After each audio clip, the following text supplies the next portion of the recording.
Hey everybody, my name's Freddie. I'm going to show you how to assemble tarp poles. I'm using carbon fiber. Originally I had aluminum poles. They were just a little bit too long for my pack, so I wanted to come up with something shorter. I found these carbon fiber tubes on QuestOutfitters.com. I'm going to show you how to cut them, how to glue the inserts, and how to assemble with the shock cord on the inside. So the whole reason for this project is to create a shorter folded length of my tarp poles. The original is 20¼ inches, and when I'm done, the new ones will be 16¼ inches, taking off 4 inches from the original. So once you have your measurements, you're going to tape the area that you're going to cut, and the reason for this is that keeps the carbon fiber from splitting. One of the things I'll do is I'll make a beginning cut on one side, and then I'll rotate it 180 degrees, and I'll cut all the way through. This ensures that you don't get any kind of a split or splintering of the carbon fiber. Okay, so I purchased a 42 tooth per inch saw blade. This thing is amazingly sharp and actually works out very well for this carbon fiber. The more teeth, the less chance of you have splintering your carbon fiber. So I'll get to it and cut through here. There we go. Pretty basic, just take your time and work through it. The blade may catch in the kerf, but just a little bit of manipulation will straighten it out.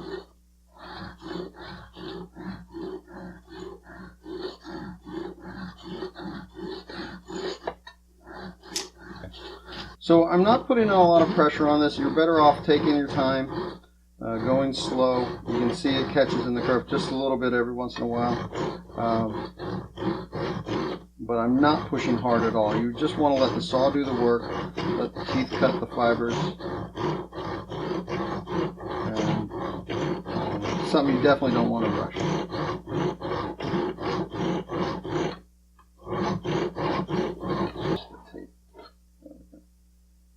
There.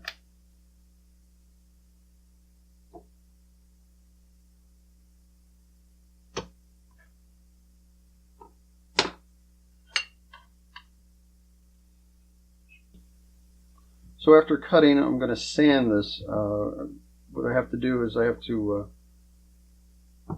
keep the tube as vertical as possible so that it's as square an edge as you can make it. I just go in a circular motion and try to be aware of the position of the tube. This is a 320 sandpaper. It doesn't have to be super fine, but I just happen to have this laying around. And then after I get my circle done, I'm just going to chamfer the edge just ever so slightly by dragging it across the paper and rotating the tube as I go. And that'll just bevel the edge ever so slightly.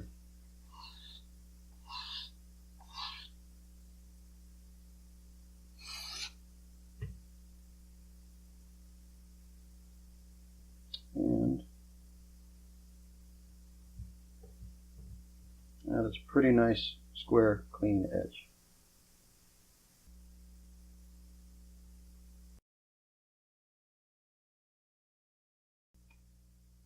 So now that I've got my parts cut, sanded, I'm going to do a dry fit. For my purposes, I've got two different lengths. The insert is 3 inches. You'll put half of that in to give you 1.5 inches. And then your second pole together, and everything looks good.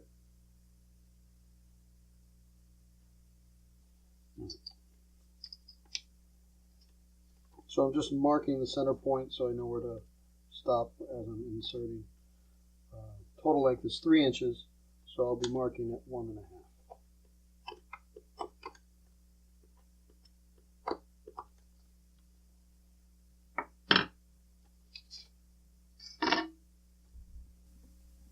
So I emailed the Quest Outfitters to see what type of glue they recommended, and they recommended the super glue type, cyanoacrylate, I think is the way to pronounce it.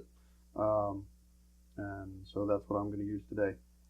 I'm just going to put a small amount on the inside of the tube.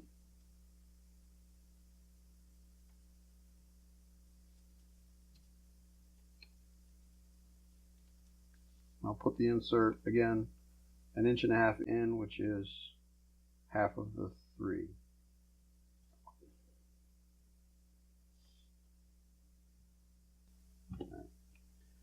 Okay, so for installing the shock cord, I'm not going to glue in the end tips because that would not allow you to replace the shock cord if needed. So I need a length of cord. I'll feed it through both tubes. And I found that feeding it through from the insert end on the second pole is a little bit easier. Doesn't catch up on the inside.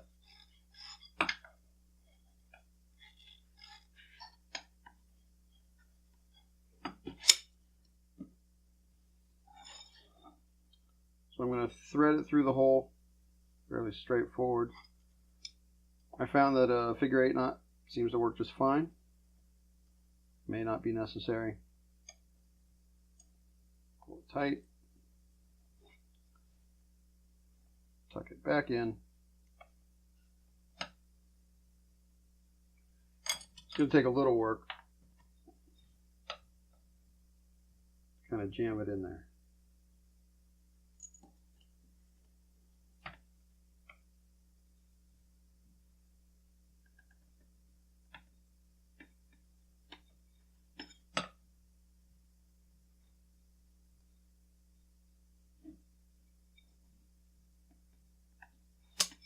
There you go.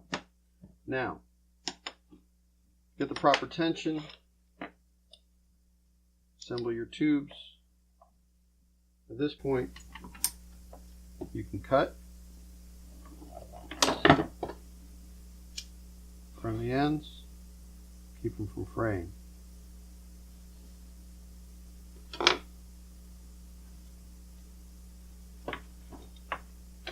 Now you're just going to have to figure it out as far as how much tension on the shock cord. But what I'm going to do, I'm going to pull it out, tie my knot, and do the same thing as I did on the other end.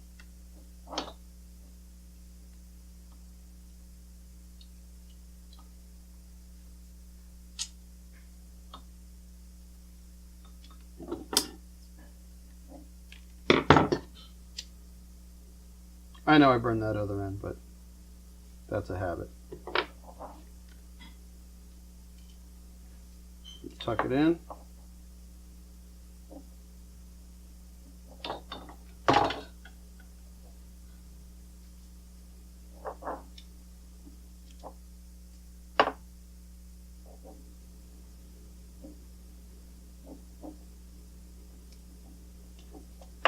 And there you go. I got a good amount of tension.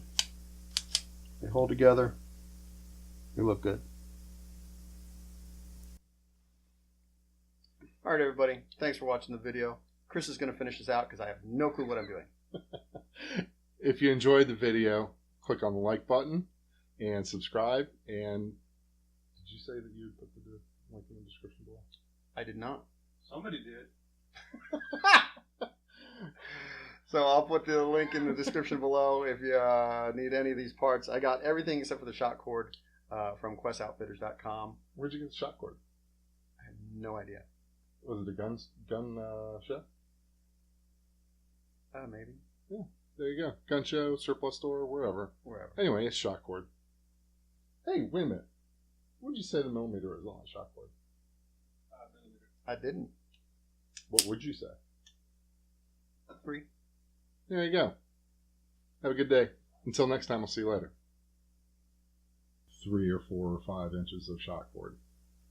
Well, I'm a baller, and I don't care about that. Right. Well, I want to cry over a few bucks worth of shock cord. But you cry over spilled milk. I do. I love milk. It's the best. I was raised on cows. I mean, I was literally on a cow being raised. Hey, everybody. Oops. 4, right? Yeah. It's all right. G'day. So, what I'm going to do, I'm going to show you how to make these tarp poles out of carbon fiber. G'day.